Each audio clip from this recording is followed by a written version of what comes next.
Body body body body body, six pack six pack six pack, ওফ ওফ ওফ উফ, looks looks, back back, figure figure.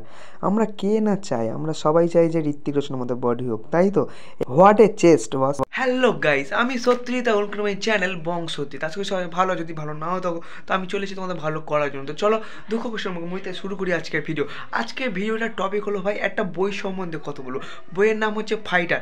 তোমরা এতদিন তো জেনে গেছো একটা ফাইটার বই আসছে, হিন্দি ফিল্ম, ঠিক আছে? আর তোমরা গুগলে তো সার্চ করে নিয়েছো কে নায়ক, আর এমনিতে তোমরা জানতেই পারবে, কারণ তো এখন সোশ্যাল মিডিয়ার যুগ, সবাই জানতেই পেরে গেছো কে নায়ক আর নায়িকা। তো তবু বলে দিচ্ছি, ঋত্বিক রোশন নায়ক আর দীপিকা পাডুকোন নায়িকা। টিজার বেরিয়ে গেছে, আমি ফ্যাক্টগুলো বলছি, ঠিক আছে? তাছাড়া বইয়ের মধ্যে কে কে ছিল, আরও কাস্টিং কে কে আছে, দীপিকা পাডুকোন, তারপরে ঋত্বিক রোশন ছাড়াও কাস্টিং আছে, তাদের সবার ব্যাপারে আমি কথা বলবো। তো চলো শুরু করা যাক। আজ আমি কথা বলবো এক দুর্দান্ত ফিল্মের ব্যাপারে। ফিল্মের নাম হলো, আশা করি সবাই জেনেও গেছো, নাম হচ্ছে ফাইটার, যার নায়ক হচ্ছে ঋত্বিক রোশন এবং নায়িকা হচ্ছে দীপিকা পাডুকোন।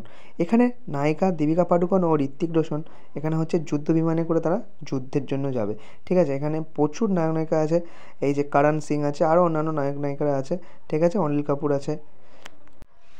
শাহরুখ খানের জওয়ান, পাঠান, ডাঙ্কির পরে যে নতুন এবং সুপারহিট ফিল্মটা আসবে, সেটাই হচ্ছে আশা করছি, এবং ট্রেজার দেখে বুঝতে পেরেছি যে তারপরে যে সুপার ডুপার হিট ব্লকবাস্টার যদি বই হয়, তো আমাদের ঋত্বিক রোশনের ফাইটার। তো আমি সবাইকে রিকোয়েস্ট করবো যে হলে গিয়ে দেখো বইটা, ওকে? আর আমার চ্যানেলটা সাবস্ক্রাইব করো। বাই।